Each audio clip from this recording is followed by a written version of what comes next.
आप सभी को स्क्रीन दिखाई दे रहा है यहाँ पे?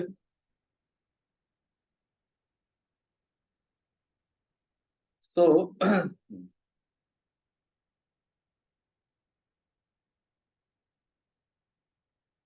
हरे कृष्णा। तो आप सभी का स्वागत है आज के इस सेशन में। तो लास्ट सेशन में हमने जैसे कि देखा कि भगवत गीता हमारे जीवन में क्यों आवश्यक है। भगवत गीता जो है वो गुरु शिष्य परंपरा में सुननी चाहिए।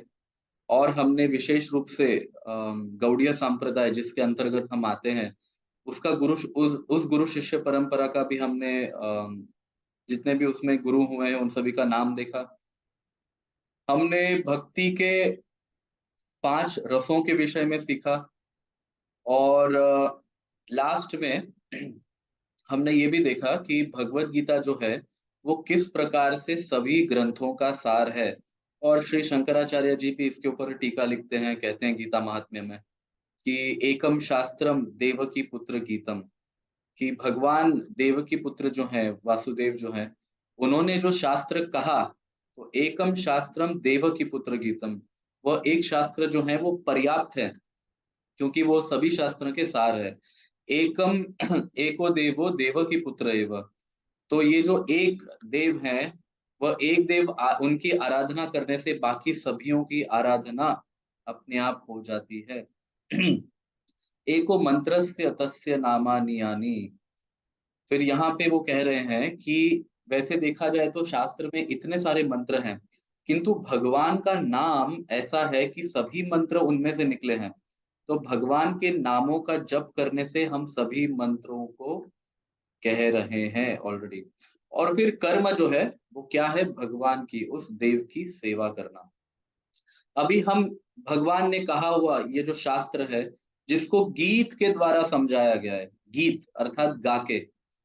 तो आप इसका कॉन्ट्राडिक्टरी नेचर देख सकते हैं कि भगवान, अर्जुन और यहाँ पे जितने भी सारे लोग उपस्थित हैं, ये कुरुक्षेत्र के युद्ध भूमि पे उपस्थित है। और कुरुक्षेत्र के युद्ध भूमि में सबसे पहले तो धर्म की चर्चा हो रही है, जहां पे समय नहीं है अभी, कोई भी कभी भी आक्रमण कर सकता है, लेकिन वहां पे भगवत गीता जैसे धर्म शास्त्र की चर्चा हो रही है। और भगवत गीता जो है वह 5 विषयों के साथ 5 विषयों के विषय में बात करता है। एक है ईश्वर, दूसरा है जीव, तीसरा है प्रकृति, चौथा काल और पांचवा कर्म। और इन पांचों विषयों को भगवत गीता कवर करता है, जिसके ऊपर एक्चुअली सभी वेद शास्त्र पुराण इत्यादि रचे गए हैं। तो इन 700 श्लोक में भगवत गीता इन सभी 5 टॉपिक्स को एक्सप्लेन करता है। नाउ वैसे तो ट्रेडिशनली इस अध्याय को, प्रथम अध्याय को अर्जुन विषाद योग कहा गया है। अर्जुन विषाद का अर्थ क्या है? अर्जुन युद्ध न करने के इसमें इस अध्याय में 4 कारण देते हैं। और वो यहाँ पे विषाद योग, विषाद का अर्थ है वो यहाँ पे क्या कह सकते हैं हम, अगर उसको अंग्रेजी भाषा में कहें तो ही इज डिप्रेस्ड। उन्हें पता नहीं चल रहा है क्या करना चाहिए क्या नहीं करना चाहिए। और वो अपने इस अवस्था को भगवान के सामने ऊपर अब रख रहे हैं, अपनी मन की इस बात को रख रहे हैं, इसलिए वह योग भी है ना, वह योग भी है। तो योग का अर्थ है जुड़ना। तो जब हम किसी भी अवस्था में भगवान के साथ जुड़ते हैं वह योग कहलाता है। जैसे कर्म से अगर हम भगवान के साथ जुड़ते हैं तो वह कर्म योग कहलाता है। ज्ञान के माध्यम से अगर भगवान से जुड़ते हैं तो वह ज्ञान योग कहलाता है। ध्यान के माध्यम से अगर भगवान के साथ जुड़ते हैं तो वह ध्यान योग कहलाता है। उसी प्रकार से अर्जुन यहाँ पे अपने प्रश्न को रख रहे हैं भगवान के सामने, और वह बहुत सारे कारण भी देते हैं, जिसमें से प्रमुख 4 कारण हैं कि वह युद्ध क्यों नहीं करना चाहते। और वह विषाद में है, तो क्योंकि अपने विषाद को वह भगवान के सामने रख रहे हैं, इसलिए इस अध्याय का नाम अर्जुन विषाद योग भी है ट्रेडिशनली। श्रील प्रभुपाद जो है, अब क्योंकि वह वेस्ट में भगवत गीता का प्रचार करने गए थे, तो उन्होंने इस अध्याय का नाम observing the armies on the battle field of Kurukshetra, Kurukshetra में सैन्य निरीक्षण के रूप में भी उसका प्रस्तुतिकरण किया है, क्योंकि इस अध्याय में इन 4 कारणों के अतिरिक्त भी पहले के भाग में अर्जुन जो है वो कुरुक्षेत्र में कौन-कौन उनके साथ युद्ध करने आया है, इसी की चर्चा करेंगे। तो आइए हम अपना आज का सत्र प्रारंभ करते हैं। सबसे पहले श्लोक में भगवद गीता 1.1। सो यह पहला श्लोक जो है वो धृतराष्ट्र के द्वारा कहा जा रहा है। धृतराष्ट्र उवाच धर्मक्षेत्रे कुरुक्षेत्रे समवेतायुयुत्सवः मामका पांडवाश्चैव किम अकुर्वत संजय। तो धृतराष्ट्र कहते हैं कि हे Sanjay, after my sons and the sons of Pandu, मेरे पुत्र तथा पांडु के पुत्र assembled in the place of pilgrimage at Kurukshetra, वह कुरुक्षेत्र के युद्ध भूमि में जो एकत्रित हुए हैं, डिजायरिंग टू फाइट, वह युद्ध करना चाहते थे। व्हाट डिड दे डू, तो उन्होंने क्या किया। अभी देखिए, यह प्रश्न जो है धृतराष्ट्र के द्वारा, यह अपने आप में बड़ा कॉन्ट्राडिक्टरी क्वेश्चन है। धृतराष्ट्र कहते हैं कि कुरुक्षेत्र के युद्ध भूमि में, जिसको धर्म क्षेत्र भी कहा जाता है, अब कुरुक्षेत्र के युद्ध भूमि में वो खड़े हैं, सभी उस इच्छा से आए हैं कि युद्ध करना चाहते हैं। वहां पे शब्द आता है युयुत्सवः। तो युयुत्सवः का क्या अर्थ है, जैसे मुक्ति की इच्छा करने वाला मुमुक्षु, है ना। तो उसी प्रकार से युद्ध की इच्छा करने वाला युयुत्सव, युयुत्सु। और क्योंकि ऐसे सभी लोग एकत्रित हुए हैं, प्लूरैलिटी की चर्चा हो रही है, तो वह युयुत्सवः कहलाता है। मतलब सभी लोग युद्ध की इच्छा से ही एकत्रित हुए हैं। अभी युद्ध यहाँ पे क्यों हुआ, तो हम देख सकते हैं कि भाई पांडवों को प्रारंभ से ही उनके साथ डिस्क्रिमिनेशन, जो जिसको हम कहते हैं कि यह मेरे पुत्र नहीं तथा पांडवों के पुत्र है, इस श्लोक में हमें धृतराष्ट्र का भाव भी पता चलता है ना। पांडव क्या कहा जा रहा है, धर्म क्षेत्र कुरुक्षेत्र समवेता युत्सव माम का पांडवाश्चैव, है ना, मेरे पुत्र तथा पांडु के पुत्र। सामान्यतः लोगों को ऐसा लगता है कि कौरव, इस शब्द का अर्थ जो है वो केवल 100 भाइयों से सीमित है ना। लेकिन कौरव का ये अर्थ नहीं है। कौरव का ये अर्थ है कि जो भी कुरुवंश में आते हैं वे सभी कौरव है।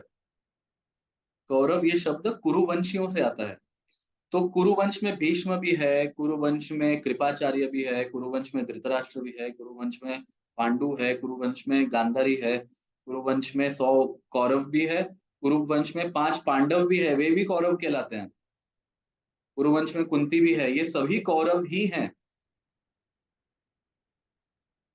तो पांडवों को पांडव नाम इसलिए पड़ा क्योंकि वो पांडु के पुत्र हैं। उसी प्रकार से धृतराष्ट्र के पुत्र जो हैं उनको धारतराष्ट्र कहा जाता है। धारतराष्ट्र अर्थात धृतराष्ट्र के पुत्र।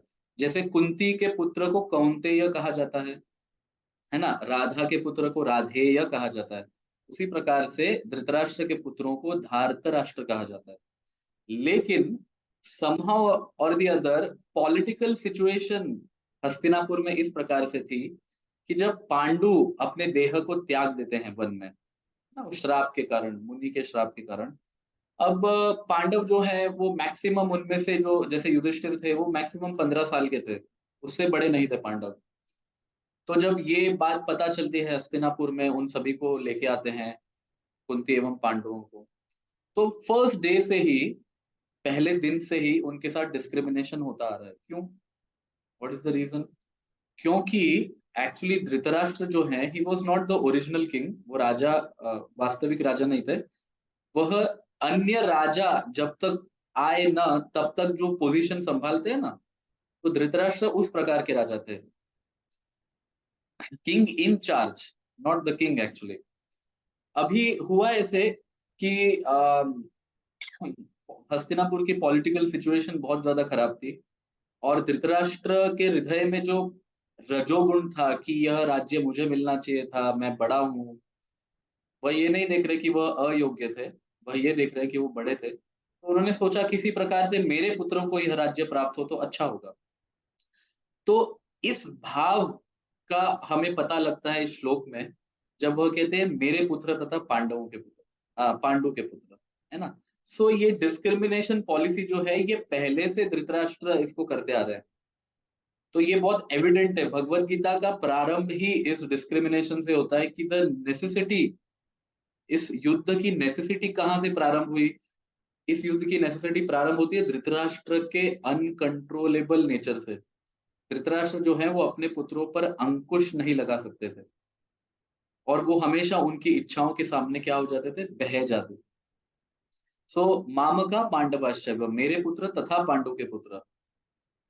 देखा जाए तो हमारे छोटे भाई के सभी पुत्र हैं तो वो मेरे पुत्र के समान ही है, क्योंकि है ना? अगर धृतराष्ट्र ऐसे विचार करते कि पांडु जो है वो अब नहीं रहे, तो मुझे उनके पिता जैसा रहना चाहिए।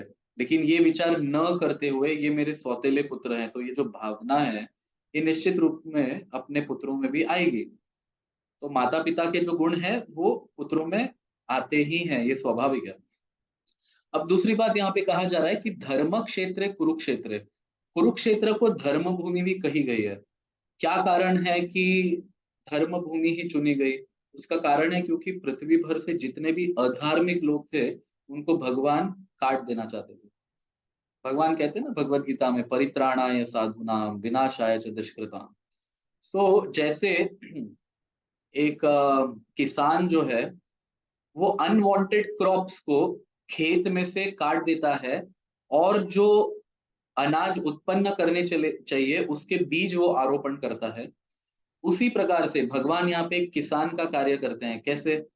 कुरुक्षेत्र नामक ये जो भूमि है, इसमें वो अनवांटेड क्रॉप्स जो समाज के लिए हानिकारक है, ऐसे उत्पादन जो हुए हैं अनाज, उनको भगवान काट रहे हैं। और बीज आरोपण किनका कर रहे हैं? धर्म स्थापना किनकी हो रही है? पांडवों की हो रही है। सो बीज जो है वो धर्म का भगवान यहाँ पे बो रहे हैं। नाउ धृतराष्ट्र यहाँ पे पूछते हैं युयुत्सवः, कि ये सभी युद्ध करने की इच्छा से जो एकत्रित हुए हैं, इन्होंने क्या किया? प्रश्न कितना कॉन्ट्राडिक्टरी है ना? ऑलरेडी ही नोस कि ये सभी युद्ध करने की इच्छा से ही एकत्रित हुए हैं। तो क्या किया? ये प्रश्न नहीं उठना चाहिए था।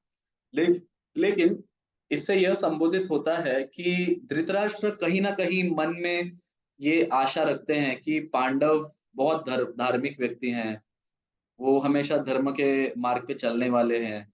अभी भी अगर समय है, हो सकता है पांडव ऐसा सोचें कि हमें युद्ध नहीं करना तो, है ना? तो धृतराष्ट्र की मन की जो यहाँ पे डाउट्स है ना वो दिख रहे हैं।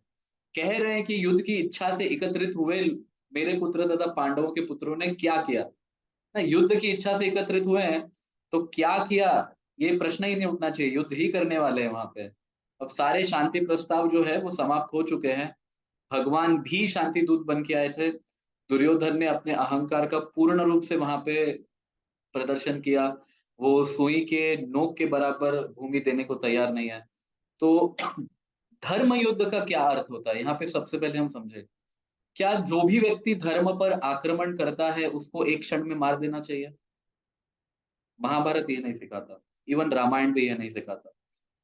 धर्म युद्ध तभी रहता है जब धर्म के सभी प्रोसेसेस को आप फॉलो करके और जब उसका हल नहीं निकलता फिर युद्ध करते हैं, तभी वो धर्म युद्ध रहता है। तो धर्म के क्या-क्या प्रोसेस हैं? भई सबसे पहले धर्म आपको ये कहता है कि अहिंसा होनी ही नहीं चाहिए। प्रयत्न वही चलना चाहिए कि जितना हो सके उतना शांति बनाए रखे। हमेशा प्रयत्न वो होना चाहिए। कभी एक पार्टी कॉम्प्रोमाइज़ करे तो कभी दूसरी पार्टी कॉम्प्रोमाइज़ करे और दोनों साथ मिल के रहे। इस प्रकार से। लेकिन जब हम बात महाभारत या रामायण जैसे धर्म युद्धों की करते हैं, तो लोग कभी-कभी इसमें कन्फ्यूज़ हो जाते हैं कि धर्म युद्ध मतलब जिसने भी धर्म पर आक्रमण किया, उसके ऊपर हम आक्रमण करके उसको समाप्त कर देंगे।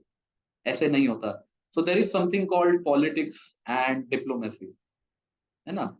राजनीति नाम की भी कोई चीज़ होती है, जिससे चीज़ें जो है, वस्तु जो है वो बैलेंस होती है, झगड़े नहीं होते। तो धर्म युद्ध क्या करता है? धर्म के बहुत सारे एस्पेक्ट्स हैं और धर्म का एक अर्थ है धारयति इति धर्म।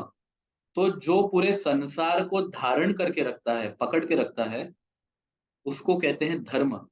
अब युद्ध जो है वो पहले ही किया जाए तो क्या संसार को वो धारण कर सकता है या विनाश का कारण बनता है? बताइए। वो कभी भी धारण करने का कारण नहीं बनता। सो धर्म युद्ध बाय डेफिनेशन मीन्स युद्ध should always be the last priority. और उसके पहले जितने भी सारे आपने प्रयत्न किए हैं वो धर्म का एक्चुअली प्रतिपादन करते हैं।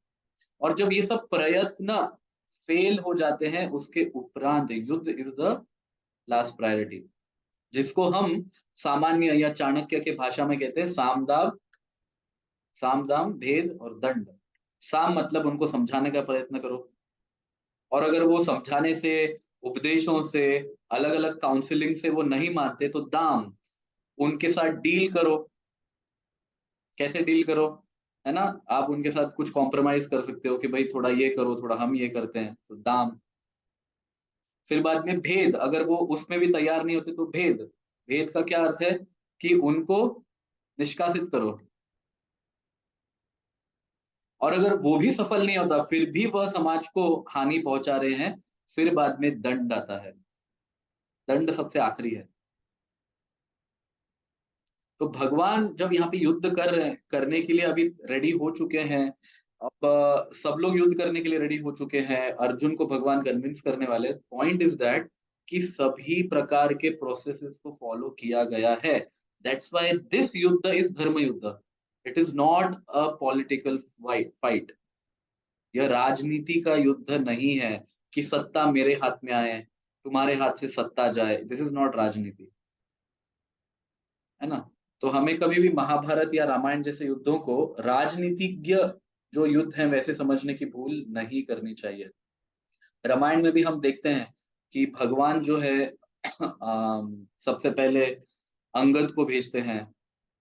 उसके उपरांत, सॉरी, सबसे पहले हनुमान को भेजते हैं। उसके उपरांत फिर अंगद को भेजते हैं। जब सारी काउंसलिंग फेल हो जाती है, मंडोदरी रावण को काउंसलिंग करती है, दे देना चाहिए सीता माता को। फिर कुंभकर्ण काउंसलिंग करते हैं, विभीषण करते हैं। तो व्हेन एवरीथिंग फेल्स, उसके उपरांत फिर युद्ध होता है। तो अपराध कितना भी घिनौना क्यों ना हो, वह अपराध को दंड भी अगर देना है तो भी काउंसलिंग पहले होना चाहिए। First educate people. When education fails, then try other methods. अगर वो भी फेल हो जाते हैं फिर दंड है। इसलिए यह धर्म युद्ध है, यह पॉलिटिकल वॉर नहीं है। So now coming to the next श्लोक।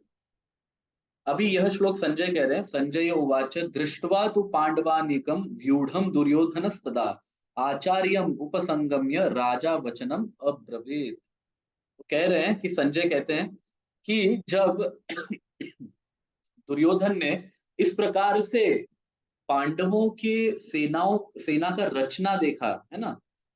पांडवों ने अपनी सेना को बहुत ही सुदृढ़ रूप से उनकी रचना की थी। यद्यपि पांडवों के पास केवल 7 अक्षौहिणी थी, कौरवों के पास या धारतराष्ट्रों के पास 11 अक्षौहिणी थी।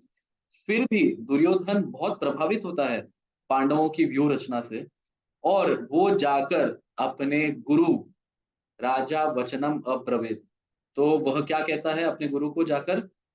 यह आगे शब्द आगे बताया गया। सो पश्यैतां पांडुपुत्राणाम आचार्य महतिम चमुम व्यूढ़म द्रुपद पुत्रेण तव शिष्येण धीमता। दुर्योधन बहुत ही डिप्लोमेटिक वर्ड्स का यहाँ पे यूज करता है। Oh my teacher, behold the great army of the sons of Pandu, so expertly arranged by your intelligent disciple, the son of Drupad। देखा यहाँ पे शब्द क्या प्रयोग किया जा रहा है? पश्यैताम पांडु पुत्राणाम। पांडु पुत्रों ने जिस प्रकार से व्यूह की रचना की, पश्यैताम उसको देखने के उपरांत, आचार्य महतिम चमुम, आचार्य को वह कहते हैं, क्या कहते हैं? व्यूढ़म द्रुपद पुत्रेण। द्रुपद के पुत्र, तो कह सकते थे वह धृष्टद्युम्न, लेकिन वह द्रुपद कहते हैं। तव शिष्य न धीमता, तुम्हारे शिष्य जो बहुत ही ज्यादा इंटेलिजेंट है। अभी इसका क्या तात्पर्य है कि दुर्योधन द्रुपद पुत्रेण कह रहे हैं? वो डायरेक्टली धृष्टद्युम्न कह सकते थे, क्योंकि पांडवों की ओर से सेनापति जो थे वो धृष्टद्युम्न थे। तो धृष्टद्युम्न को उनके प्रॉपर नाउन से एड्रेस न करते हुए कॉमन नाउन से एड्रेस किया गया। क्यों? द्रुपद पुत्रेण क्यों? यस, कोई बता सकता है? द्रुपद पुत्रेण क्यों?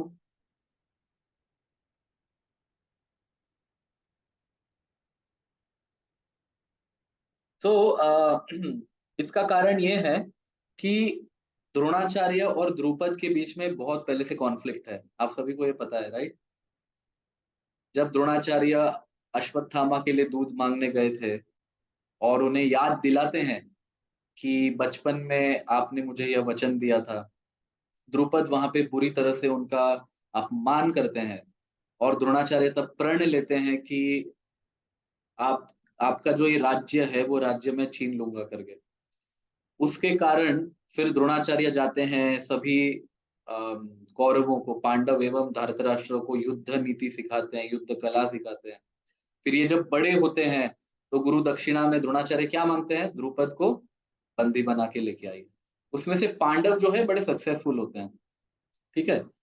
अभी पॉइंट यहाँ पे कहने का तात्पर्य ये है कि धृष्टद्युम्न कहने के स्थान पर द्रुपद पुत्र कह रहे हैं, क्योंकि जैसे ही द्रुपद का नाम लिया जाएगा द्रोणाचार्य जो एक्चुअली शांत है फिलहाल, द्रुपद का नाम लेने से वो परफेक्ट जो क्रोध आना चाहिए ना, वो ट्रिगर पॉइंट जिसको हम कहते हैं, तो दुर्योधन जो है वो अपने गुरु के अंदर ट्रिगर पॉइंट्स जो है वो चार्ज कर रहे हैं।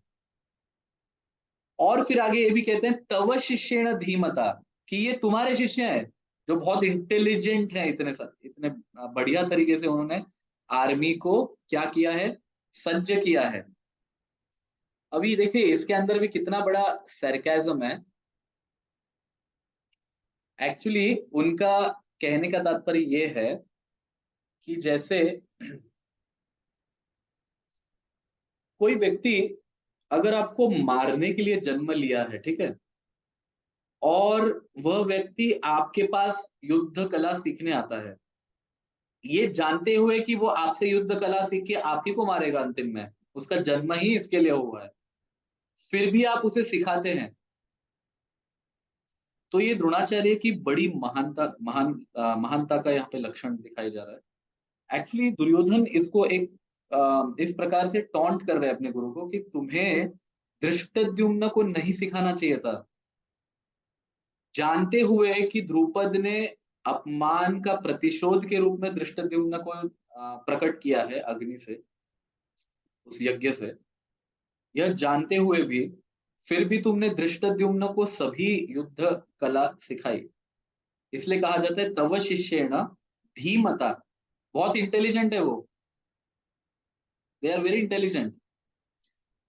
तो दो दो वाक्यों से वो द्रोणाचार्य को एक्चुअली कटाक्ष में कह रहे हैं कि एक तो सबसे पहले धृष्टद्युम्न कहने के स्थान पर ध्रुपद पुत्रेण कहा जा रहा है। फिर यह भी कहा जा रहा है कि वो तुम्हें मारने के लिए ही जन्म लिए हैं और तुमने उन्हीं को ज्ञान दिया। आप देख रहे हैं इसे? तो ये दुर्योधन को अच्छा नहीं लग रहा, ये कटाक्ष अपने गुरु को कह रहे हैं। लेकिन इस श्लोक से ये पता चलता है कि द्रोणाचार्य बड़े महान गुरु हैं, वे बड़े महान आचार्य हैं। कभी कभी द्रोणाचार्य पर ये आरोप लगाया जाता है कि उन्होंने अर्जुन को आगे करने के लिए एकलव्य का अंगूठा ले लिया है ना। देखिए अगर कोई गुरु ऐसे भेदभाव करने वाला होता तो सबसे ज्यादा प्रिय एक व्यक्ति को उसका प्राण होता है, सबसे ज्यादा प्रिय।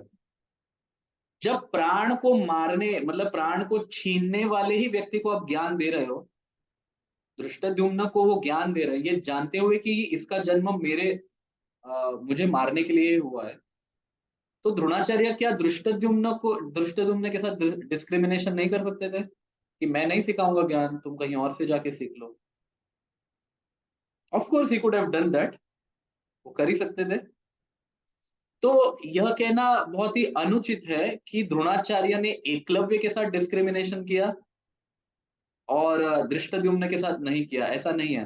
द्रोणाचार्य ने दोनों ही स्थान पर धर्म का ही पालन किया है, क्योंकि एकलव्य जो है वह निषाद का पुत्र है, निषाद राज का पुत्र है।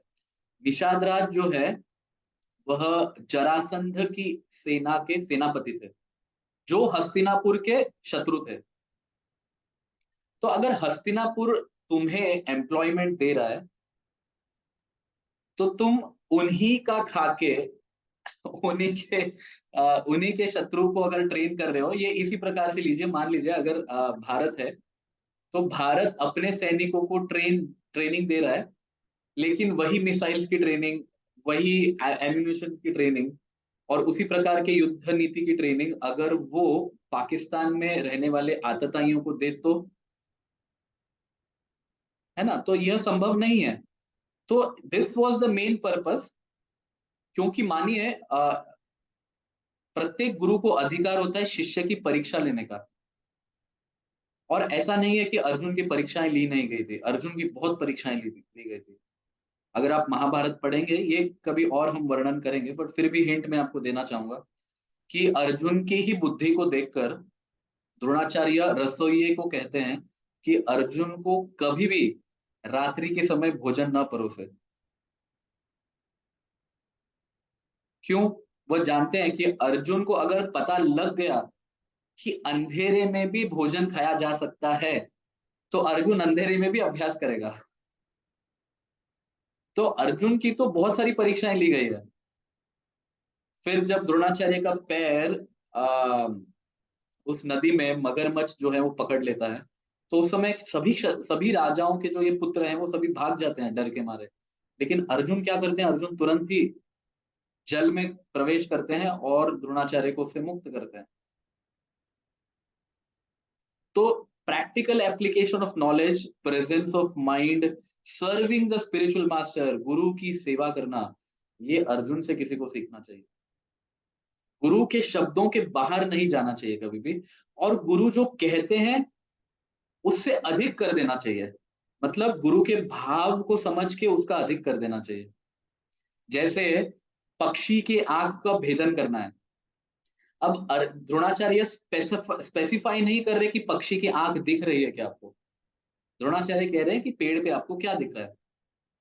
अभी पेड़ पे बहुत सारी चीजें होती है, केवल अर्जुन को ही क्यों पता चला कि पक्षी की आंख आंख ही देखनी है? क्या मतलब क्या कारण है इसका? अर्जुन को ही क्यों पता चला ये बात? तो यस श्वेता माता जी, यस प्लीज शेयर, अनम्यूट कीजिए। प्रभु जी, उनसे एम पूछा था कि एम क्या है, तो उसने पहले ही एम बना लिया था कि मेरे को आइज का ही वो करना है, उस पे ही तीर चलाना है। That is all right, but आंख ही लक्ष्य है, ये अर्जुन को कैसे पता चला? ये तो द्रोणाचार्य ने किसी को नहीं बताया, है ना। तो श्वेताश्वतर उपनिषद कहता है कि अ, यस्य देवे परा भक्तिर् यथा देवे तथा गुरौ तस्यैत कथिता रीत्य प्रकाशन्ते महात्मनः। उपनिषद क्या कहते हैं कि यस्य देवे परा भक्तिर्, कि आप अपने इष्ट देव की जितनी भक्ति करते हैं ना, इष्ट देव को आपके सब सर्व मानते हैं ना, कि ये मेरे सब कुछ है। हम जिन इष्ट की आराधना करते हैं वो हमारे लिए सब कुछ है। तो यस्य देवे परा भक्तिर्, आप जैसे देव के प्रति निष्ठा रूप से पराभक्ति करते हैं, तथा यथा देवे तथा गुरु, वैसी ही भक्ति गुरु के चरणों के प्रति होनी चाहिए। ऐसा व्यक्ति जो गुरु के प्रति इस प्रकार से भक्ति करता है, वो अपने गुरु को सब कुछ मानता है कि मेरे लिए भगवान ये है, मैं किसी और को नहीं जानता, मेरे लिए मेरे गुरु भगवान जैसे हैं, बस इसके बाहर वो देखता नहीं। तो जिसकी निष्ठा गुरु के प्रति ऐसी है ना, तस्यैत कथितः रीत्य, ऐसे व्यक्ति को प्रकाशन्ते महात्मना, उसके हृदय में प्रकाशित होता है ज्ञान। ये उपनिषद कह रहे हैं कि आपको अगर गुरु के भाव को समझना है, जो शब्द गुरु नहीं भी कहते उसको समझना है, तो उसके लिए आपको गुरु को भगवान जैसा देखना चाहिए। वह भगवान नहीं है, और ना ही गुरु को भगवान समझना चाहिए कभी खुद को, लेकिन शिष्य को भगवान जैसा देखना चाहिए। भगवान है ऐसा नहीं देखना चाहिए, लेकिन ये भगवान जैसे महान है, भगवान जैसे पूजनीय है, इस प्रकार से। तो जिस शिष्य में ऐसे लक्षण होते हैं, वह गुरु के सभी ज्ञान को हृदय में प्रकाशित हुआ है, इस प्रकार से देखता है। तो यद्यपि द्रोणाचार्य तो ये कहते हैं कि वृक्ष पे आपको क्या दिख रहा है, लक्ष्य को स्पेसिफाई नहीं किया, बट अर्जुन को पता चलता है कि वृक्ष में क्या देखना चाहिए। आप सभी को समझ में आ रहा है ये पॉइंट? तो अर्जुन की गुरु निष्ठा है ना, वो अलग ही स्तर पे है। अभी इसके तुलना में अगर आप देखेंगे तो एकलव्य का, अगर मान भी लीजिए कि द्रोणाचार्य परीक्षा ले रहे हैं, फिर भी ज्ञान का चोरी करना, जब द्रोणाचार्य कह रहे हैं कि वह नहीं सिखाएंगे, फिर भी छिप छिप कर ज्ञान देखना और उसके बाद अकेले में उसको प्रैक्टिस करना। मान लीजिए अगर द्रोणाचार्य ने यह दंड न दिया होता, ये दंड देने के कई सारे कारण हैं, उसको हम आज स्टडी करते हैं। द्रोणाचार्य ने अगर यह दंड नहीं दिया होता, तो आगे चलकर कई सारे शिष्य ऐसे जन्म लेते जो कहते कि हमें यूनिवर्सिटीज, पाठशाला, स्कूल्स या कॉलेजेस जाने की क्या आवश्यकता है, ग्रंथों की क्या आवश्यकता है, टीचर्स की क्या आवश्यकता है, हम तो छिपकर भी ज्ञान प्राप्त कर सकते हैं, ज्ञान का चोरी होना प्रारंभ हो जाएगा वहां से। और जो ज्ञान वह प्राप्त कर रहे हैं, इसको सर्टिफाई कौन करेगा कि यह सही है या गलत है?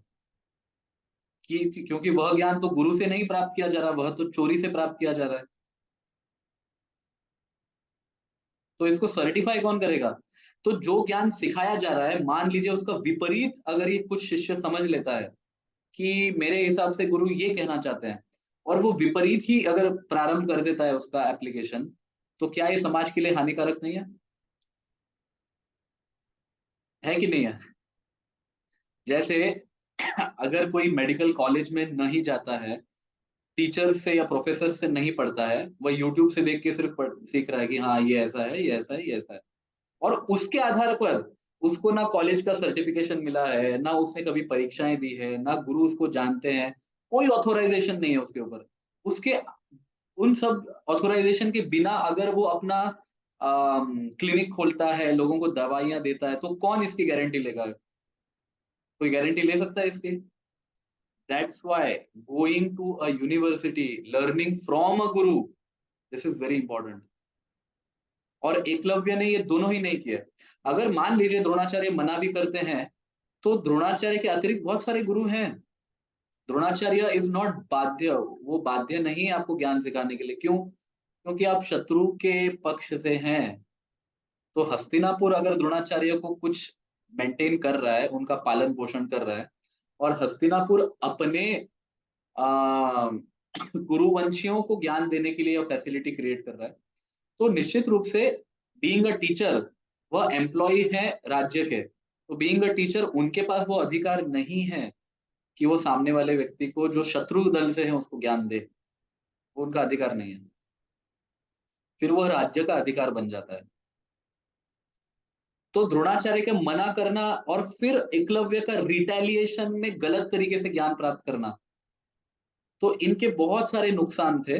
आगे चलकर गुरु और शिष्य के संबंध भी बिगड़ सकते हैं इन सभी कारणों से, जो पवित्र संबंध है वो बिगड़ सकते हैं, और ज्ञान का गलत फायदा भी उठाया जा सकता है। चोरी से ज्ञान जो प्राप्त किया है उसका गलत फायदा उठाया जा सकता है, क्योंकि कोई रिस्पॉन्सिबल नहीं है उसके लिए। तो इन सभी फैक्टर्स को कंसिडर करके, और एक शिष्य का बहुत स्वाभाविक लक्षण होता है कि अगर गुरु, आप मान लीजिए मैं किसी को गुरु मानता हूं, ठीक है, मान लीजिए, और गुरु अगर मुझे शिष्य मानने को तैयार नहीं है, वह गुरु मुझे शिष्य मानने को तैयार नहीं है, तो मेरा सबसे पहला कर्तव्य क्या होना चाहिए? क्या मेरा पहला कर्तव्य यह होना चाहिए कि मैं उनके आदेश के विरुद्ध जाके कार्य करूं? या मेरे गुरु मुझे शिष्य नहीं स्वीकार कर रहे, तो मैं गुरु के सामने बैठ के ये प्रश्न पूछ सकता हूँ कि ऐसा क्या कारण है कि आप मुझे अपने शिष्य के रूप में नहीं स्वीकार कर रहे? मैं ऐसा क्या कर सकता हूँ जिससे मुझे आपका शिष्यत्व प्राप्त हो? ये शिष्य का लक्षण है, न कि गुरु ने अस्वीकार किया तो उसका रिटेलिएशन ऐसे करो कि आप छुप के ज्ञान प्राप्त करो। That is not the correct way. शिष्य अगर वास्तविक रूप में शिष्य है, तो उसका काम है गुरु के आदेश का पालन करना। अगर गुरु कह रहे हैं कि आप क्वालिफाइड नहीं हो इसके लिए, तो क्वालिफिकेशन कैसे बिल्ड अप करे, ये एक्चुअली शिष्य का काम होना चाहिए। क्वालिफिकेशन कैसे बिल्ड अप करे, ये हमारा काम होना चाहिए, न कि उसका रिटेलिएशन करना। तो जब द्रोणाचार्य ने ये देखा कि ये मेरा शिष्य है, ऐसा कह रहा है, जब पूरी दुनिया भर में कह रहा है, सबके सामने कह रहा है, और मेरे ही आज्ञा का उल्लंघन कर रहा है, तो it is such a chaotic situation. आप देख सकते हैं, शिष्य भी है लेकिन गुरु की आज्ञा का भी उल्लंघन कर रहे हैं, और गुरु की आज्ञा का उल्लंघन सिर्फ उसका फल कोई छोटा मोटा नहीं होने वाला, उसका बहुत बड़ा परिणाम होगा। मान लीजिए ये बात अगर सब जगह फैल जाती है कि एकलव्य के गुरु द्रोणाचार्य हैं, आगे चलकर एकलव्य जरासंध की ओर से हस्तिनापुर पर आक्रमण करते हैं, तो who is responsible for this? तो द्रोणाचार्य ये सभी फैक्टर्स को कंसिडर करते हुए उनका अंगूठा मांगते हैं। मांग तो प्राण भी सकते थे, मांग तो प्राण भी सकते थे, लेकिन अंगूठा मांगने का क्या कारण है? अंगूठा जो है वह धनुर्वेद में बड़ा प्रवीणता प्रदान करता है एक धनुष चलाने वाले व्यक्ति को। तो गति जो है, मतलब जब शिष्य के अहंकार की गति बढ़ जाती है तो उस अहंकार पर अंकुश लेके आना था। लेकिन साथ ही साथ ये भी देख रहे थे कि हाँ भाई, शिष्य तो है, अभी मान तो चुका है मुझे गुरु, तो पूरा दंड नहीं देना चाहते थे, लेकिन आगे चलकर कोई ऐसा शिष्य बने ना किसी भी गुरु का, इसलिए थोड़ा दंड, इतिहास के दृष्टिकोण से थोड़ा दंड मिलना चाहिए था। तो बीच का मार्ग द्रोणाचार्य ने चुना और फिर दंड दे दिया। तो दिस इज नॉट डिस्क्रिमिनेशन। अगर आप द्रोणाचार्य के पर्सपेक्टिव से देखोगे, this is not discrimination, because अगर यह डिस्क्रिमिनेशन होता तो द्रोणाचार्य तो स्वयं को मारने वाला धृष्टद्युम्न जो है उसको ज्ञान ही नहीं देते। उसका तो जन्म ही हुआ है द्रोणाचार्य को मारने के लिए। और द्रुपद, उससे भी बड़ी बात, द्रुपद बोलते तुम जाओ द्रोणाचार्य से ही ज्ञान प्राप्त करो। आप सोचो, मतलब हाउ लिबरल इज द्रोणाचार्य कि मुझे मारने आ रहा है, उसका जन्म मेरे लिए हुआ है और मुझे उसको सब कुछ सिखाना भी है। चाहते तो द्रोणाचार्य यहाँ पे मना कर सकते थे। अपने जीवन से ज्यादा कोई महत्वपूर्ण वस्तु है इस दुनिया में? पर द्रोणाचार्य उसको सिखाते हैं वो ज्ञान, एक एक डिटेल सिखाते हैं। ऐसा नहीं है कि कुछ ज्ञान छिपा के रखा है, कुछ ज्ञान नहीं छिपा के रखा है, ऐसा नहीं है। और उसको इतना प्रवीण बनाते हैं कि उसने, धृष्टद्युम्न ने पांडवों की सेना की रचना ऐसी की है कि दुर्योधन खुद ये बात द्रोणाचार्य को बताने आ रहे हैं। मतलब आप सोचिए कि दुर्योधन को भी ये बड़ा आश्चर्य लग रहा है कि क्या व्यू रचना की है इसने।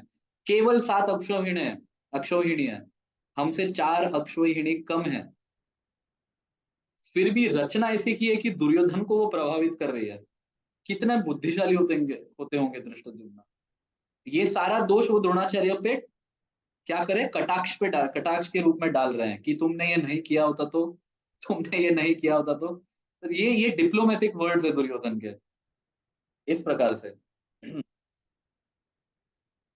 ओके, सो अभी आगे हम बढ़ते हैं। अत्र शूरा महेश्वासा भीमार्जुन समायुधि युयुधानो विराटश्च द्रुपदश्च महारथा। तो वह दुर्योधन अभी कह रहे हैं कि देखो पांडवों की ओर से कैसे कैसे लोग युद्ध करने वाले हैं। भीम अर्जुन समायुधि, वो कह रहे हैं कि ऐसे तो बहुत सारे योद्धा हैं, लेकिन प्रारंभ वो नाम भीम और अर्जुन से करते हैं क्योंकि भय दुर्योधन को इन दोनों का ही है ना। तो भीम अर्जुन तो है ही, लेकिन उनके जैसे और भी बड़े बड़े योद्धा हैं, जैसे युयुधान, फिर विराट, फिर द्रुपद, इन सभी योद्धाओं का नाम लिया जा रहा है। उसके उपरांत दृष्ट केतुश्चेकितान काशीराजश्च वीर्यवान पुरुजित कुंती भोजश्च शैब्यश्च नरपुंगवः। फिर कह रहे हैं कि दृष्ट केतु जैसे राजा भी हैं, चेकितान है, काशीराज है, पुरुजित है, कुंती भोज है, शैब्य है, ये सभी महारथी हैं। युधामन्युश्च विक्रांत उत्तमौजश्च वीर्यवान सौभद्र द्रौपदेयश्च सर्व एव महारथा। ये सभी महारथी कौन कौन? उत्तमौज, उत्तमौज मतलब यहाँ पे अभिमन्यु की चर्चा हो रही है, son of Subhadra and son of Draupadi. तो द्रौपदी के जो 5 पुत्र हैं वे भी, तो उनको, इन सभी योद्धाओं को दुर्योधन महारथी के श्रेणी में रखता है। ये बड़े महान योद्धा हैं। अस्माकं तु विशिष्टा ये तन्निबोध द्विजोत्तम नायका मम सैन्यस्य सम्न्यार्थम तान ब्रवीमिते। अभी दुर्योधन ये नोट करता है कि भाई मैं अभी शत्रु के दल का ही ग्लोरिफिकेशन करूंगा, तो मेरे पक्ष के जो योद्धा हैं वे सभी क्या हो जाएंगे, हताश हो जाएंगे, वो डिस्करेज हो जाएंगे। अभी पहले शत्रुओं के योद्धाओं का नाम लेने का कारण क्या है? अपनी योद्धाओं को कहना कि भाई देखो सामने कौन युद्ध कर रहा है तुम्हारे सामने, है ना। तो युद्ध को लाइटली मत लेना है। लेकिन बहुत ज्यादा शत्रु को ग्लोरीफाई किया तो उनको डिस्करेजमेंट मिलेगा, इसलिए वो कह रहे हैं अभी कि अब हे द्विजोत्तम, ब्राह्मणों में श्रेष्ठ, मैं आपको बताता हूं कि मेरे यहाँ से कौन कौन नायक जो है वो युद्ध लीड करने वाले हैं, सेना को लीड करने वाले हैं। भवान भीष्मश्च कर्णश्च कृपश्च समितिम जय अश्वत्थामा विकर्णश्च सौमदत्तिस तथैव च। वो कहते हैं भवान, भवान मतलब आप स्वयं, फिर भीष्म, फिर कर्ण, फिर कृपाचार्य, फिर अश्वत्थामा, फिर विकर्ण और सोमदत्त, या सॉरी सोमदत्त के पुत्र भूरिश्रव। अभी यहाँ पे भवान शब्द का बड़ा महत्व है। भीष्म सेनापति होने के उपरांत भी, भीष्म सेनापति है तो सेनापति के अंदर सभी सेना नायक युद्ध करेंगे, है ना। द्रोणाचार्य सेना नायक है, फिर कर्ण आगे चलकर बनेंगे, उसके उपरांत विकर्ण है, फिर बाद में भूरिश्रव है, फिर कृपाचार्य है, फिर अश्वत्थामा, ये सभी सेना नायक है। लेकिन भगवान द्रोणाचार्य का नाम पहले ले लिया, जबकि सेनापति तो भीष्म है। तो भीष्म का नाम न लेते हुए भीष्म को सेकंड सेकंड कैटेगरी में रखा। उसका कारण है वर्णाश्रम के अनुसार ब्राह्मण, क्षत्रिय, वैश्य, शूद्र, ठीक है, ये 4 वर्ण आते हैं। अभी वर्णाश्रम में ब्राह्मण का स्थान सोसाइटी में कहाँ पे है? On the top most category, ठीक है। अगर भीष्म का नाम पहले ले लिया सेनापति होने के बावजूद, तो हो सकता है द्रोणाचार्य को बुरा लगे। क्यों हो सकता है? क्यों? क्योंकि वर्णाश्रम के अनुसार ब्राह्मण का स्थान ऊपर है क्षत्रियों से। तो दुर्योधन का पॉलिटिकल अंडरस्टैंडिंग है ना, इट इज सो परफेक्ट, उसको पता है क्या कहना चाहिए। लेकिन भीष्म को दूसरे स्थान पे रखा, उनको पता है भीष्म को बुरा नहीं लगेगा। क्यों? क्योंकि भीष्म खुद ब्राह्मणों की आराधना करते हैं। तो अगर द्रोणाचार्य किसी महान पदवी पे न भी हो सेना के दृष्टिकोण से, सेनापति भीष्म भी हो, तो भी भीष्म को दूसरे स्थान पर रखने का कारण यह है कि भीष्म को बुरा नहीं लगेगा। द्रोणाचार्य गुरु हैं सभी कौरवों के, और वो ब्राह्मण भी है, तो ब्राह्मणों का स्थान नेचुरली क्षत्रियों से ऊपर होता है। इसलिए सेनापति यद्यपि भीष्म है, फिर भी एड्रेस पहले किसको किया जा रहा है? द्रोणाचार्य को किया जा रहा है ना। अभी इसके अंतर्गत विकर्ण का भी नाम आता है। विकर्ण क्यों? विकर्ण का नाम इसलिए आता है, एक्चुअली विकर्ण कोई बहुत बड़ा हिस्ट्री के पर्सपेक्टिव से या महाभारत के पर्सपेक्टिव से कोई बहुत बड़ा योद्धा नहीं है। He is an ordinary warrior, सामान्य योद्धा है, वो महारथी में नहीं आते। लेकिन दुर्योधन अच्छे से जानते हैं कि विकर्ण वह व्यक्ति था, वह भाई था जिसने द्रौपदी के वस्त्रहरण के समय आवाज उठाई थी। तो कौरवों के दल से एक लूप होल है, एक क्रैक है ना, तो उस क्रैक को फिलअप कर रहे हैं। विकर्ण विकर्ण को किन श्रेणी में रखा जा रहा है? द्रोणाचार्य, भीष्म, कर्ण, अश्वत्थामा, इनकी श्रेणी में विकर्ण को रखा जा रहा है। एक्चुअली विकर्ण सबसे छोटे भाई है, and he is not a great warrior. लेकिन विकर्ण वो व्यक्ति थे जिसने दुर्योधन को अपोज किया था द्रौपदी के वस्त्रहरण के समय सभा में।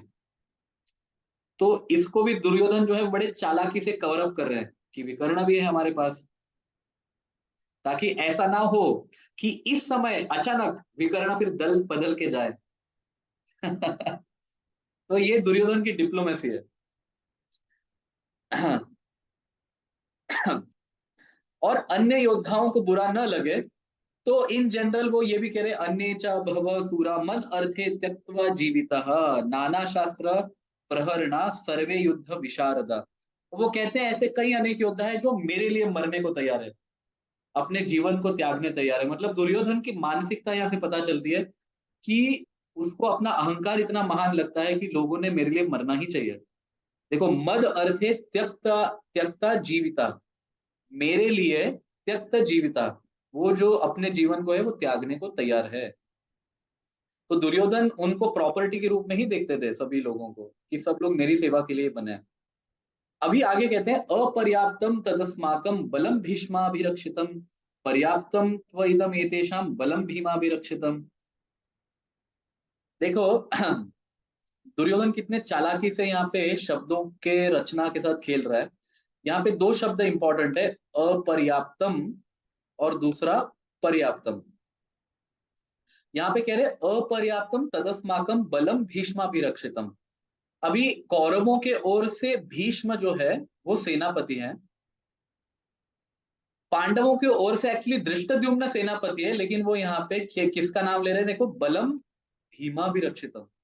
सेनापति है तो धृष्टद्युम्न, लेकिन नाम लिया जा रहा है भीम का, क्योंकि दुर्योधन को भीम से बड़ा डर लगता है, बहुत ज्यादा डर लगता है।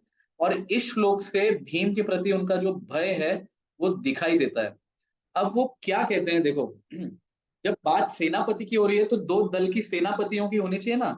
तो एक दल की सेनापति की चर्चा हो रही है, लेकिन दूसरे दल में जो सेनापति नहीं है, केवल एक नायक है, उसकी चर्चा हो रही है। क्योंकि वो नायक जो है वो ऐसे करोड़ों सेनापतियों के बराबर है, और दुर्योधन का भय उसी का है। लेकिन अपर्याप्तम और पर्याप्तम, ये शब्दों में थोड़ा खेल हो रहा है। वो कह रहे हैं कि अपर्याप्तम तदस्माकम बलम भीष्माभिरक्षितम।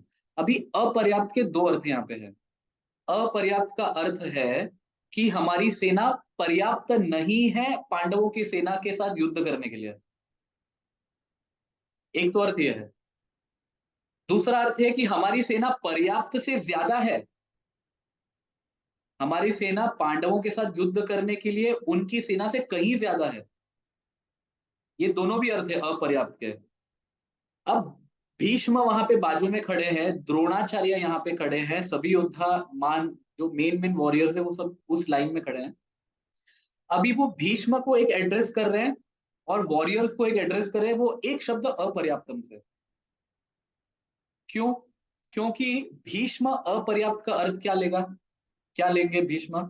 वो ये लेंगे कि हमारी सेना बहुत बड़ी है, हमारी सेना क्या है, बहुत बड़ी है, तो इतनी चिंता करने की आवश्यकता नहीं है, क्योंकि मेरा नाम भी लिया जा रहा है, मैं रक्षा कर रहा हूं इस सेना का। अन्य योद्धा क्या इसका अर्थ लेंगे, अपर्याप्तम, क्योंकि सामने भीम का नाम लिया जा रहा है ना।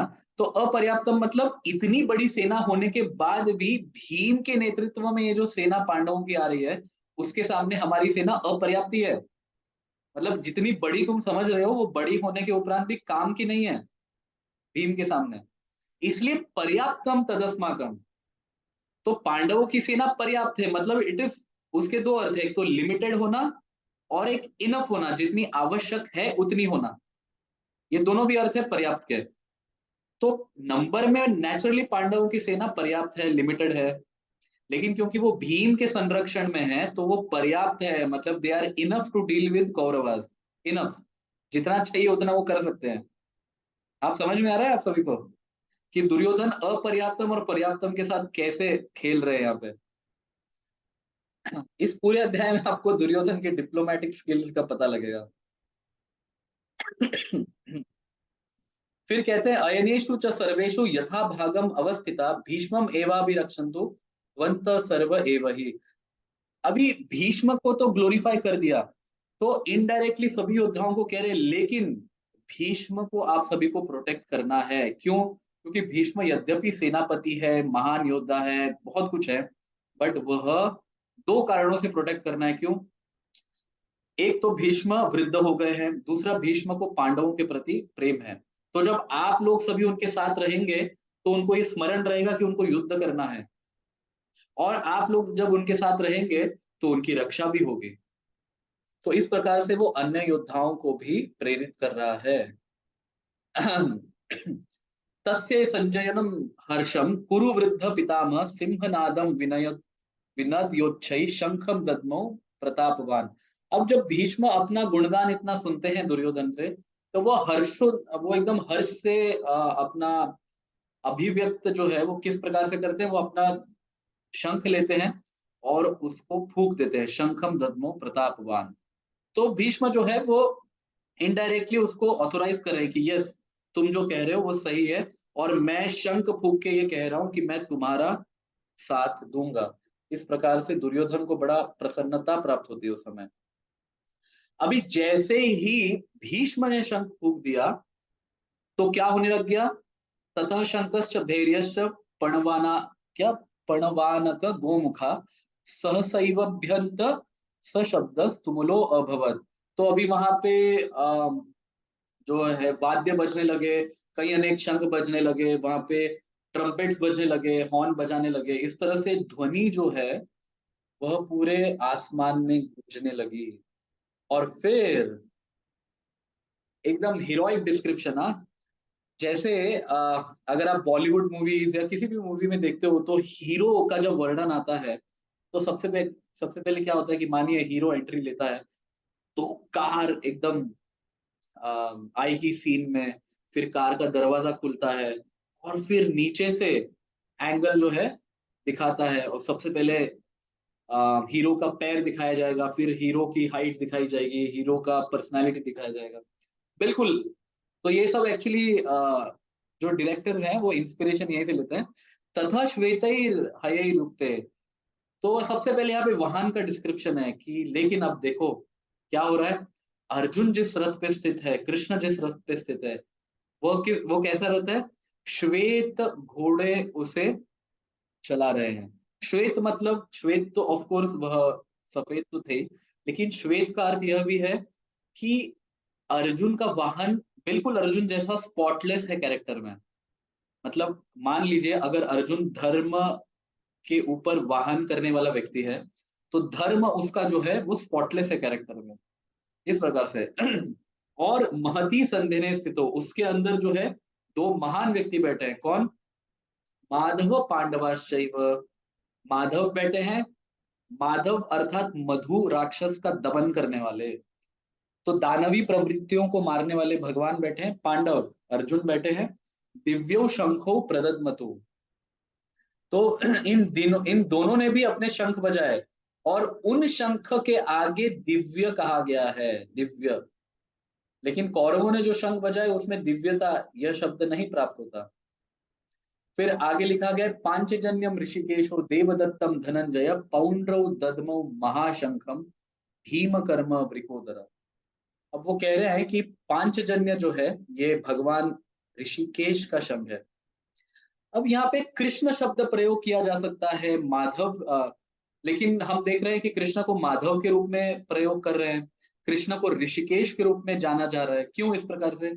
उसका कारण है क्योंकि भगवान के हर एक नाम उन उन गुणों को या उन उन कार्यों को संबोधित करते हैं। तो ऋषिकेश का क्या अर्थ है? ऋषिक अर्थात इंद्रियां, ईश मतलब नियंत्रक। तो जो सभी के इंद्रियों पर नियंत्रण करता है वह है ऋषिकेश। अब भगवान ने अपने शंख बजाए जिसका नाम है पांचजन्य, तो ऋषिकेश ने अपना शंख बजाए का क्या अर्थ है? अब भगवान तय करेंगे कि इस युद्ध का क्या नतीजा होगा, क्या फल होगा, इस प्रकार से।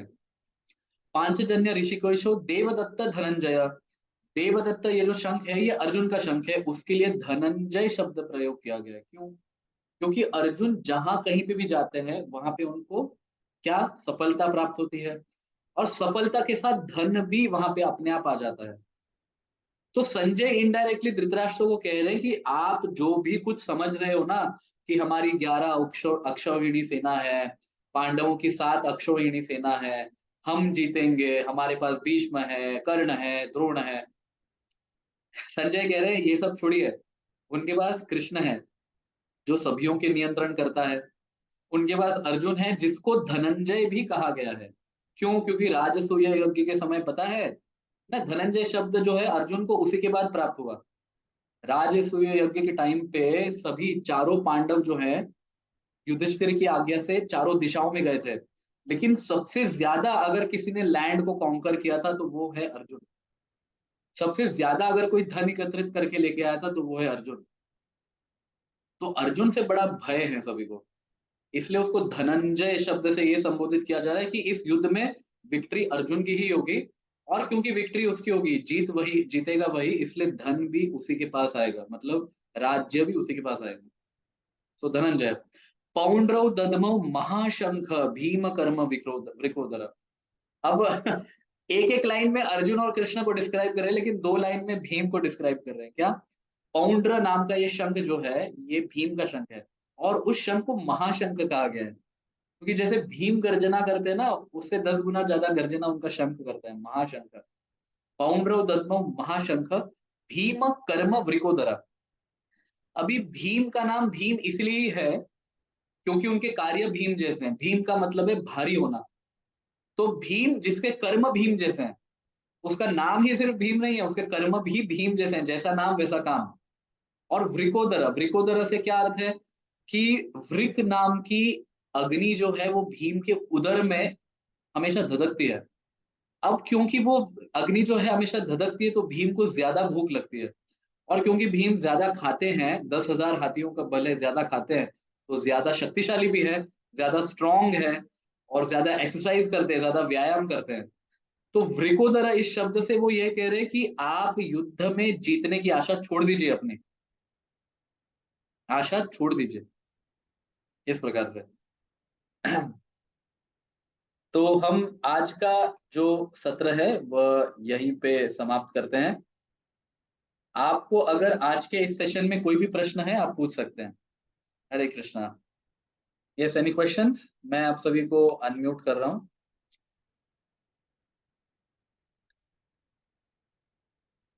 Any questions?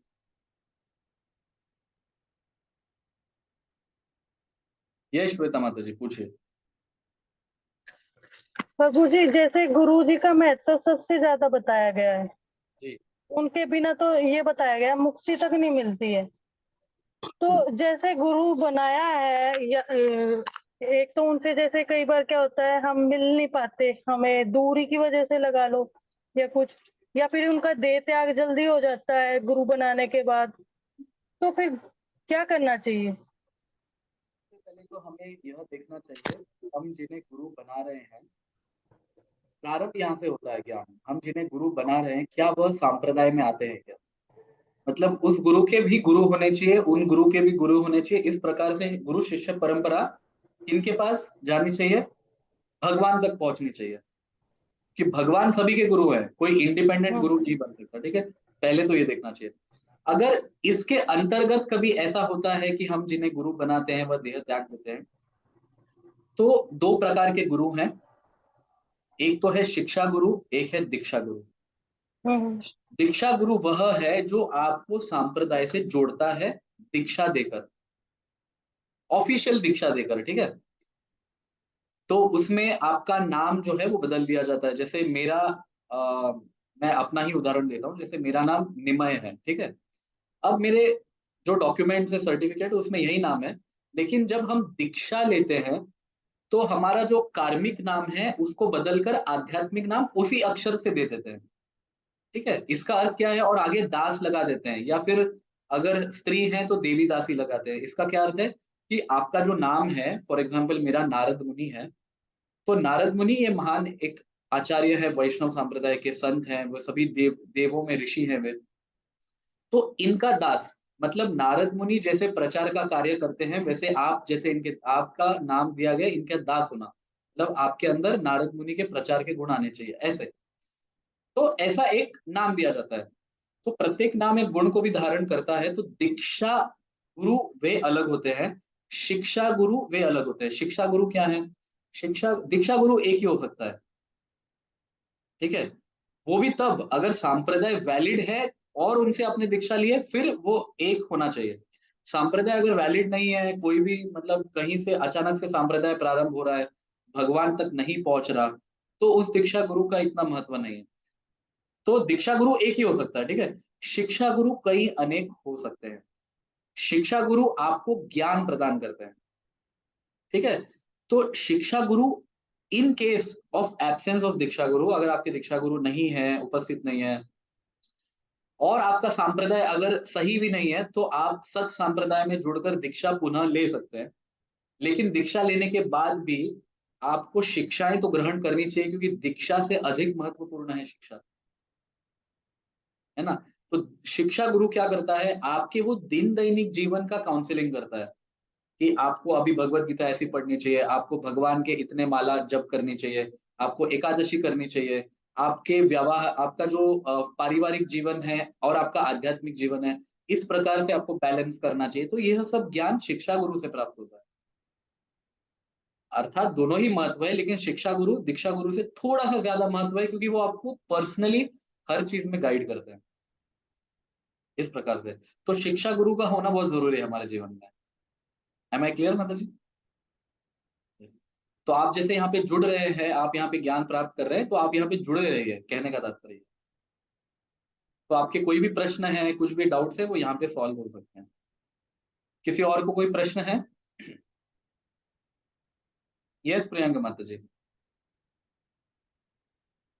प्रभु जी, मुझे डाउट नहीं है, पर मुझे आपको थैंक यू बोलना है, क्योंकि अच्छा। मुझे ये पता नहीं था कि एकलव्य का अंगूठा द्रोणाचार्य ने क्यों मांगा था।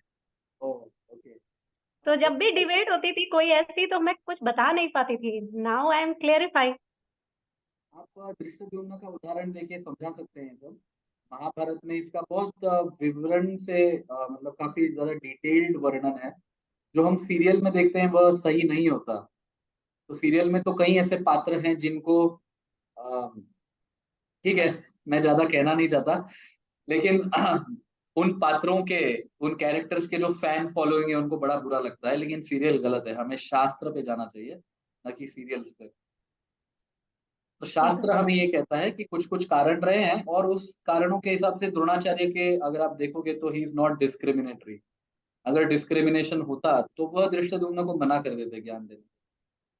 Is not discriminatory. और अगर महाभारत भी अगर आप आगे तक पढ़ोगे, तो एक वर्णन ऐसा भी है, मुझे स्मरण अभी आया, कि युद्ध के किसी एक पर्टिकुलर दिन में भीष्म, सॉरी भीष्म नहीं, दुर्योधन द्रोणाचार्य के पास जाते हैं और कहते हैं कि अर्जुन जो है वो हमारी सेना का बड़ा नुकसान कर रहे हैं। तो वो पर्सनली अर्जुन को कन्फ्रंट करना चाहते थे, लेकिन द्रोणाचार्य वॉर्न करते हैं कि एक्चुअली द्रोणाचार्य के पास एक मंत्र था, जिससे अगर वो कवच को मंत्रोक्त कर देते हैं तो वो कवच जो है वो इम्पेनिट्रेबल बन जाता है, मतलब उस कवच को कुछ भेद नहीं सकता। तो उस टाइम पे द्रोणाचार्य दुर्योधन को ये कवच पे मंत्र उच्चारण करके उस कवच को पूरी तरह से अभेद बना देते हैं। लेकिन वो बनाने से पहले द्रोणाचार्य कहते हैं कि अगर अ, मैंने कभी भी मेरे जीवन में किसी भी शिष्यों के साथ, किसी भी लोगों के साथ अगर भेद न किया हो, ज्ञान देने के संबंध में भेद न किया हो, तो यह मंत्र अपना असर दिखाए। और वह मंत्र वास्तविक रूप में उसका इफेक्ट दिखाता है। कोई भी व्यक्ति जब दुर्योधन पर बाण का प्रयोग कर रहा था या कोई भी शस्त्र प्रयोग कर रहा था, दुर्योधन का कवच भेद ही नहीं पा रहे थे। लेकिन उसके साथ साथ द्रोणाचार्य ये भी कहते हैं कि सब ये नियम सबके लिए लागू होता है, लेकिन एक व्यक्ति के लिए लागू नहीं होता, वो है अर्जुन। ये अर्जुन अर्जुन एक ऑल टुगेदर डिफरेंट कैटेगरी का वॉरियर है। अगर आप अर्जुन के विषय में देखोगे तो जयद्रथ ने शिवजी की उपासना की थी, कि वह पांचों पांडव को पराजित करना चाहते थे, मारना चाहते थे। शिवजी जब उनसे प्रसन्न हो जाते हैं तो शिवजी कहते हैं कि पांचों पांडवों का तो पता नहीं, लेकिन चार पांडवों को तुम पराजित कर सकते हो, वो भी एक दिन के लिए। लेकिन उस एक दिन के लिए तुम अर्जुन को भी नहीं कर सकते, that is not possible. Arjun एक नेक्स्ट लेवल के वॉरियर है। और अर्जुन के विषय में तो आप जितना जानेंगे उतना आपको अर्जुन से प्रेम होगा। ऐसे ही भगवान अर्जुन के सारथी नहीं बनाए। आप देखिए, अगर त्रेता युग में आप, ये तो द्वापर युग चल रहा है, त्रेता युग में आप जाएंगे पीछे, तो महाभारत कालीन समय से पहले जाएंगे तो रावण का समय था, ठीक है।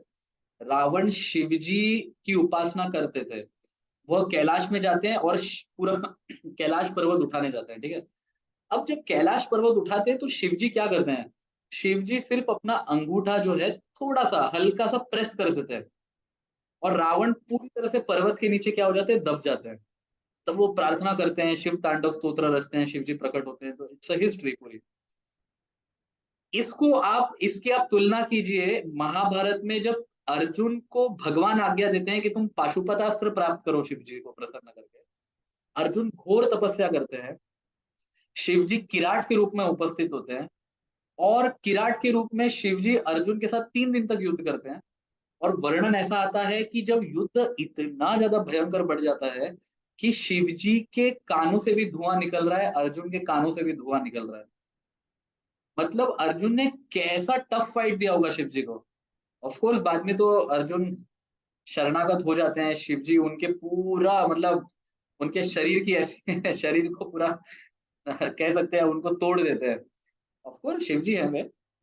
लेकिन शिव जी परीक्षा किनकी लेने आए हैं?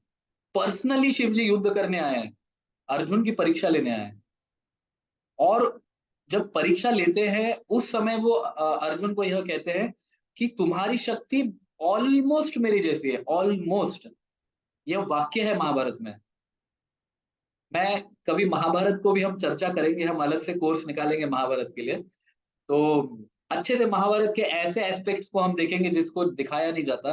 तो तब शिवजी ग्लोरीफाई करते हैं अर्जुन को कि तुम्हारी शक्ति ऑलमोस्ट मेरी जैसी है। अब ये ओवर ग्लोरिफिकेशन नहीं है अर्जुन का। कह कौन रहा है वो देखिए, शिवजी कह रहे थे कि ऑलमोस्ट मेरी जैसी है, मतलब क्या मेरी जैसी नहीं है लेकिन इस संसार में सबसे अधिक है।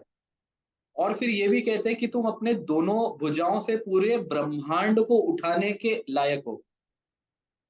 ये एग्जैजरेशन नहीं कर रहे अर्जुन का। तो Arjun all together next level के वॉरियर है, उनके साथ तो तुलना हो ही नहीं सकती। लेकिन जहां तक एकलव्य को दंड देने की बात है, तो वह अर्जुन को आगे करने के लिए नहीं है। अर्जुन नेचुरली आगे हो रहे हैं। अर्जुन रात को अभ्यास कर रहे हैं धनुर्वेद का। अर्जुन को वो सब पता चलता है जो द्रोणाचार्य ओपनली बता भी नहीं पा रहे, जैसे पक्षी की आंख को भेदन करना।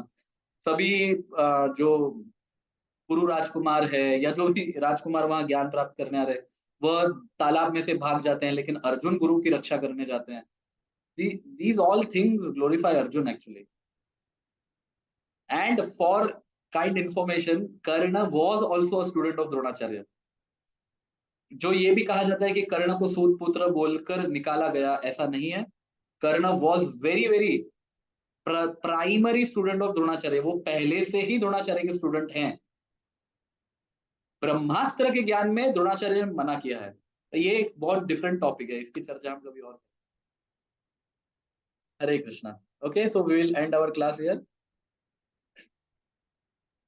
हरे कृष्ण प्रभु। हरे कृष्णा।